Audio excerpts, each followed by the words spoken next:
के लिए आसान हो।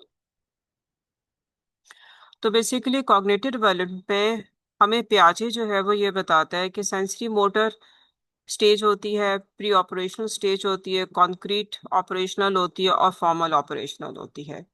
और ये इन स्टेजेस के अंदर बेसिकली बच्चे की कॉग्निटिव डेवलपमेंट होती है, बच्चे की सोच विचार का तरीका जो है वो डेवलप होता है। उसकी कॉग्निशंस के बेसिस के ऊपर ही हम बच्चे को डिफरेंट काम देते हैं, चाहे वो स्कूल से रिलेटेड हो, चाहे वो मॉरल डेवलपमेंट से रिलेटेड हो, चाहे वो रूट लर्निंग से रिलेटेड हो।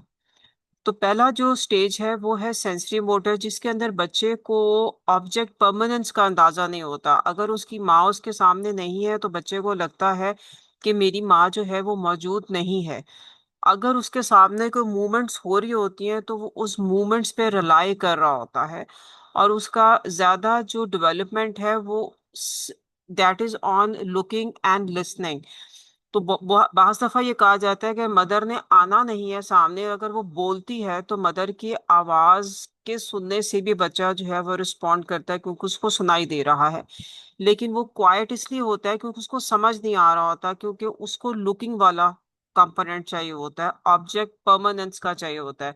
अगर जो चीज सामने है तो वो मौजूद है, अगर वो सामने नहीं है तो उसको लगेगा कि मेरे सामने नहीं है। इसीलिए बिफोर द एज ऑफ 2 अगर हम पिकाबू बच्चों के साथ करते हैं तो चिल्ड्रन बिकम वेरी हैप्पी, क्योंकि जब हम उनके सामने नहीं होते एकदम आ जाते हैं, हम चौ कर रहे होते हैं या एकदम हैरान हो जाते हैं, हम उसको पिकाबू करते हैं तो बच्चा इतना खुश हो जाता है कि एटलीस्ट मेरे पास कोई है।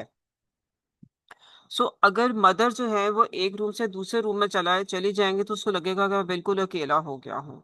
और ये वो एज है जिसके अंदर वो अपने हाथों के साथ, अपने एक्शंस के साथ दुनिया को अभी जज कर रहा होता है। उसके बाद आती है प्री ऑपरेशनल एज, 2 साल से ऑनवर्ड्स, जब बच्चा वॉकिंग तो वो सीख ही गया है, अब बच्चा जो एक्सपेरिमेंट्स करना शुरू करता है, वो एज जहाँ पे बच्चा जो है वो आपसे बहुत ज्यादा क्वेश्चंस करता है, बहुत ज्यादा क्वेश्चंस करता है। एंड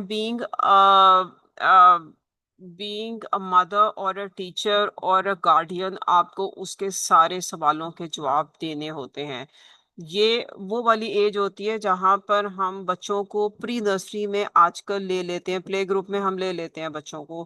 पहले हम 2 ढाई साल के बच्चे आराम से, अब 2.5 साल के बच्चे प्ले ग्रुप में आ जाते हैं, और ये 7 साल तक वहां पे रहेंगे, when till they're in grade 1 and 2। अब इसमें होगा क्या, इसमें ये होगा कि वो सिंबॉलिकली सोचना शुरू कर देता है, सिंबल्स का पता चलना शुरू हो जाता है उसको। वो उसकी लाइफ के अंदर जो वर्ड्स हैं और जो पिक्चर्स हैं उनको वो समझना शुरू कर देता है। जब पिक्चर कॉन्सेप्ट, वर्ड कॉन्सेप्ट यहीं पर आता है, इसलिए हम एप्पल बोलते हैं और एप्पल के साथ पिक्चर देते हैं, मामा बोलते हैं तो मामा की पिक्चर साथ देते हैं। ये वो वाला पॉइंट है जहाँ पे ईगो डेवलप होना शुरू होती है, कि जहाँ मैंने काम करना है, मैंने दरवाजा खोलना है, मैंने सब कुछ करना है। और लैंग्वेज डेवलपमेंट भी इसी स्टेज पर आएगी। इसीलिए इवन ऑटिज्म के अंदर भी हम 7 इयर्स तक वेट करते हैं, जब तक हमें लैंग्वेज और थिंकिंग जो है उस वक्त तक डेवलप होती है। तो उस वक्त तक हम ऑटिज्म के अंदर भी वेट कर रहे होते हैं कि लैंग्वेज डेवलपमेंट होती है। उसके बाद कंक्रीट आती है। कंक्रीट इज प्योरली लॉजिकल, जब हम उसके अंदर जो कंजर्वेटिव कंजर्वेशन का जो कॉन्सेप्ट है ना वो अब लेके आते हैं, जहां पर हम साइंस लेके आना शुरू हो गए हैं। बच्चे को क्वांटिटी का कॉन्सेप्ट आता है, लीटर्स का, मिलीग्राम्स का कॉन्सेप्ट आना शुरू होता है। उसको ये पता चलता है कि पतले और लंबे ग्लास में, छोटे और मोटे ग्लास में क्या फर्क होता है। अब वो जो भी आपसे बात करेगा, आप उसको लेक्चर नहीं देंगे, आप उसको लॉजिकली बताएंगे कि बेटा ये ऐसे नहीं ऐसे है। और लॉजिकली आपने आराम से बताना है, गुस्से में नहीं बताना, क्योंकि उसकी अंडरस्टैंडिंग जो है वो इसी वक्त लॉजिक बेस्ड होगी। अगर वो ये कह रहा है कि मुझे अल्लाह कहाँ है इसका बताएं, तो आपको बताना है और लॉजिकल आंसर देनी, सिर्फ ये नहीं कहना कि हाँ बस है बस है। वो बस है वाला कॉन्सेप्ट नहीं है। इसीलिए अब 2025 के अंदर इस चीज के ऊपर बहुत बहुत ज्यादा काम किया जा रहा है, क्योंकि अब जो जनरेशन आई है, जो मैंने आपको ग्रुप में भी डाल के भेजा था, कि 2025 के अंदर जो मेचुरेशनल डेवलपमेंट है of the child is much faster as compared to those who were the of generation alpha or beta के निस्बत जो थे, ये वाली जनरेशन जो है वो अल्फा, वो जेन की जनरेशन से इट इज मच फास्टर। तो यहाँ पर जो भी बात होगी वो कंक्रीट और लॉजिकल बेस्ड बात होगी, और वो साइंस और कंप्यूटर से रिलेटेड होगी। इसलिए मदर्स को कहा जाता है कि जो नई डेवलपमेंट है एआई की, आपको उसके साथ एक्विंटेंस रखनी है, वरना you will not be able to answer your children in a logical manner. और जब आप उनको लॉजिकल मैनर में नहीं आंसर देंगे तो जनरेशन गैप जो है वो मजीद इतना ज्यादा बढ़ जाएगा कि आपके लिए मुश्किल होना शुरू हो जाएगी। तो हमने यहाँ पे इंडक्टिव, लॉजिकल और रीजनिंग के साथ चलना है। उसके बाद आएगी फॉर्मल ऑपरेशनल स्टेज, 12 से ऑनवर्ड्स, जहाँ पर बच्चा जो है वो हाइपोथेसिस को डील करेगा, साइंटिफिक रीजनिंग की बात करेगा, एब्स्ट्रैक्ट कॉन्सेप्ट्स आ जाते हैं, this is something very important. और वो फ्यूचर के बारे में डिस्कस करना शुरू कर देता है, और वो लॉजिक्स चाहिए उनको, और उनकी अपनी जो लॉजिक्स हैं उनके थ्रू डिवाइस करना है हमने कि बच्चा क्या आंसर मांग रहा है, और हमने उसको किस किस्म का आंसर देना है related to his cognitive development and regarding his knowledge that is being taught in the school and here and there. So ये वो एज होगी 12 ऑनवर्ड, जहाँ पे फिलोसफिकल, मॉरल, एथिकल, सोशल, यानी कि आप बस ये समझ लें कि at the age of 12 he is literally a good grown up person, जिसके साथ आप पूरी मतलब डिडक्टिव लॉजिक के साथ आप उसके साथ बात कर सकते हैं। तो age of 12 is so important. अब पियाजे ने ये कहा था कि एसेमिलेशन, एकोमोडेशन और ये जो इंडक्टिव रीजनिंग है, डिडक्टिव रीजनिंग है, ये सारा जो है ये यूनिवर्सल है। आप ये नहीं कह सकते कि जी अमेरिका में डेवलपमेंट जो है वो और होगी और पाकिस्तान में और होगी और यूएई में और होगी। हर जगह सेम डेवलपमेंट चलेगी, because genetics are same, but because of the intervention of the computers and the AI, the children are going to respond in a very different manner। आजकल के जो बच्चे हैं या स्कूल्स में अगर आप जाएं तो आप देखें वो नोटबुक्स नहीं लेके जा रहे होते, वो अपना मोबाइल लेके जाते हैं, उसी के ऊपर वो नोट्स बनाते हैं, उसी को राइटिंग में लेके उसको कन्वर्ट करके आपको असाइनमेंट बना के दे देते हैं। सो टू कंक्लूड हम ये करेंगे कि सेंसरी मोटर एज के अंदर बच्चा जो है वो इंटरेक्ट कर रहा है with the environment at a very fast pace.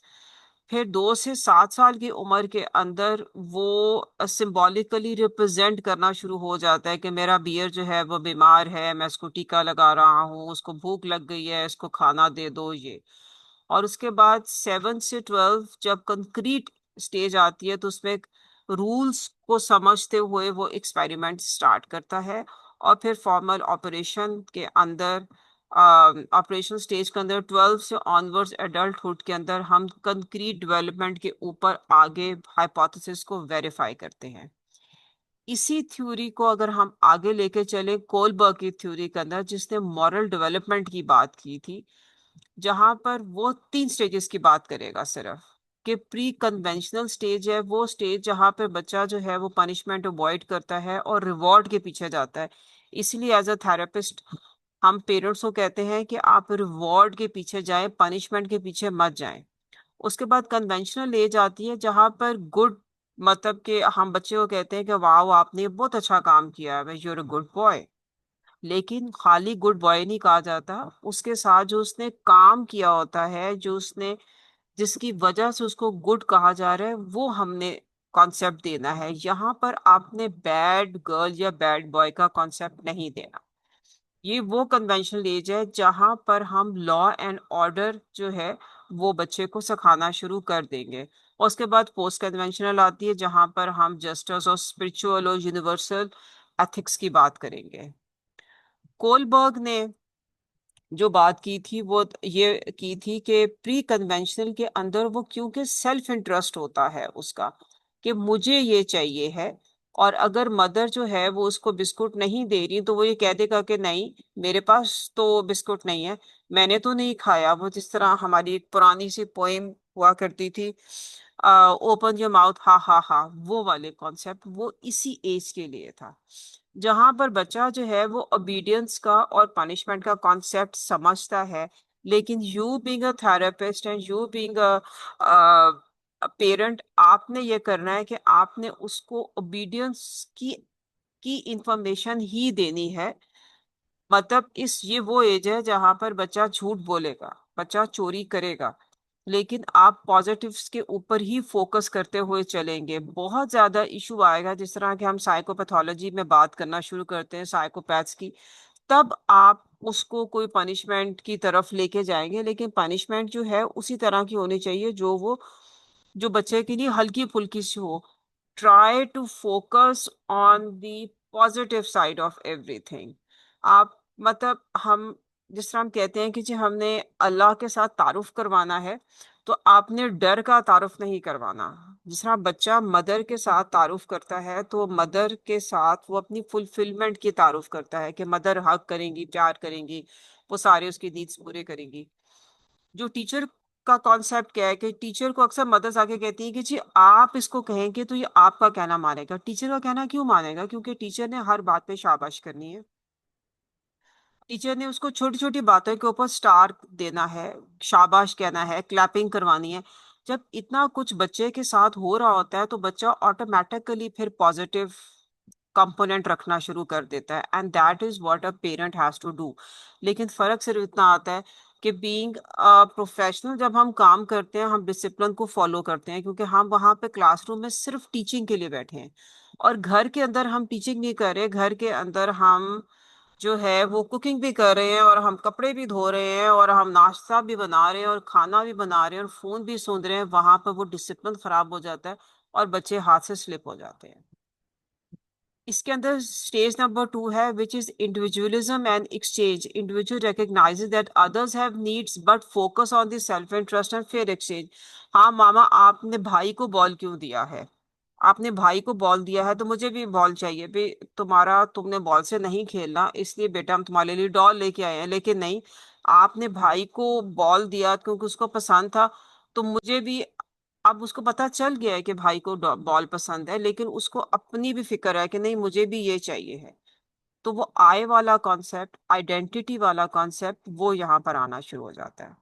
उसके बाद कन्वेंशनल स्टेज आ जाएगी, स्टेज नंबर 3 और 4, जहाँ पे गुड इंटरपर्सनल रिलेशनशिप्स आते हैं, जहाँ पर हम उसको कहते हैं कि बेटा ये आपने बहुत अच्छा काम किया है, that you are a very good person here. जहाँ पर सोशल एक्सपेक्टेशंस को इंक्रीज करने के लिए, उनको इन्हांस करने के लिए, जो बच्चा जो है वो आय वाला कॉन्सेप्ट करेगा कि मैं ये करूंगा ताकि मेरी तालियां बजे, मैं ये करूंगा ताकि मेरी ये वाला कॉन्सेप्ट हो। उसके बाद maintaining the social order, individuals prioritize upholding the law and order. अब वो अपनी तारीफ और गुड मैन और गुड पर्सन और रूल्स को फॉलो करना शुरू करेंगे, इसलिए क्योंकि उनको पता है कि हम रूल्स को फॉलो करेंगे तो हमारी क्लैप होगी। तो आइडेंटिटी और clapping with the rules and regulations वो स्टार्ट होना शुरू हो जाती है। यहाँ पे पेरेंट्स आते हैं और कहती हैं जी आप जो मर्जी कर लो जी, इसको क्लैपिंग का फर्क नहीं पड़ता। इसलिए नहीं फर्क पड़ता क्योंकि पनिशमेंट्स बहुत ज्यादा आ जाती हैं। जब बच्चों को बहुत ज्यादा पनिशमेंट आए तो वो बाउंड्री, अपनी शेम की जो बाउंड्री है वो क्रॉस कर देते हैं। फिर आप उनके साथ जो मर्जी करें उनको फर्क नहीं पड़ता, क्योंकि उनको शेम की बाउंड्री क्रॉस कर दी है। हम शुरू में जब बच्चे के लिए क्लैप कर रहे हैं, बच्चे को हक कर रहे हैं, बच्चे को इनाम दे रहे हैं, बच्चे की हर जगह तारीफ कर रहे हैं, जो भी पेरेंट मतलब घर में कोई भी मेहमान आ रहे हैं बच्चों की तारीफ कर रहे हैं, तो बच्चा फील ला वाओ आई एम गुड। उसके स्कूल में बेशक उसको जो मर्जी हो कि जी स्टार नहीं मिला या क्लैपिंग हुई, doesn't matter. If the mother is appreciating the child will gradually keep on going towards a higher rank of the social order, और वो काम तमाम करेगा जिसमें उसको अपनी इंडिविजुअलिटी को मेंटेन करने के लिए, उसको लॉ एंड ऑर्डर मेंटेन करने के लिए उसको होगा कि wow I should be good. वहां पे पनिशमेंट का कॉन्सेप्ट जो है वो शेम के हवाले से आता है, लेकिन शेम का एलिमेंट हमने जो एडीएचडी ओडीडी में देखा, वहां पर वो कम हो जाता है। और उसके बाद लास्ट स्टेज आती है पोस्ट कन्वेंशनल वाली, जिसके अंदर एब्स्ट्रैक्ट और एथिकल प्रिंसिपल्स हम लेना लेके आना शुरू कर देते हैं, यानी कि सोशल कॉन्ट्रैक्ट्स हैं, इंडिविजुअल राइट्स हैं। बच्चे को पता चलना शुरू हो जाता है कि उसके इंडिविजुअल राइट्स क्या हैं, और अगर वो कोई गलत काम करेगा तो अम्मा ने किस तरीके से लगा देना है उनको रूल्स एंड रेगुलेशंस का, बहुत अच्छे तरीके से बगैर क्वेश्चन किए हुए उनको पता होता है अम्मा ने अब्बा जी ने ये आंसर देना है। यहाँ पे यूनिवर्सल एथिक्स का पता चलना शुरू होता है कि मैंने झूठ नहीं बोलना, गलत काम नहीं करना, सोशल मॉरल बैकग्राउंड्स जो हैं और उसके साथ रिलेटेड जो justice principles of punishment and principles of a good behaviour, human rights का कॉन्सेप्ट, इक्वालिटी का कॉन्सेप्ट, ये सब चीज़ें जो हैं ये 12 की एज के बाद बच्चे के अंदर आना शुरू हो जाती हैं। अब यहाँ जो इम्पोर्टेंट कॉन्सेप्ट फिर वही मैं आपसे कहूंगी जो ऊपर बाकी लोगों ने जो कहा है कि ये यूनिवर्सल सीक्वेंस है।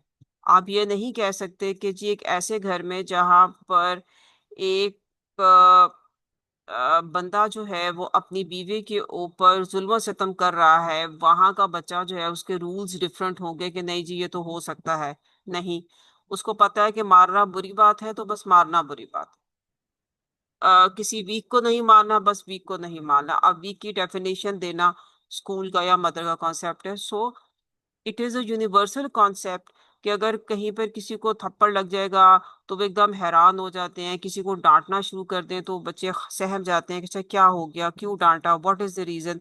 दे start inquiring it and then they start debating, अच्छा ये सही किया था या गलत किया था। रीजनिंग जो है वो आना शुरू हो जाती है इसके अंदर। इसीलिए इस एज के अंदर आप बच्चे को लेक्चर देने के बजाय पहले बच्चे से पूछ लें कि बेटा why did you do it, do you know it's a wrong thing और do you know it is not a wrong thing. जब वो आपको ये बात बताएगा फिर उसके बाद आप उसके ऊपर जो भी आपने पनिशमेंट या जिस तरीके से भी आपने उसको हैंडल करना है वो आपने बाद में हैंडल करना है।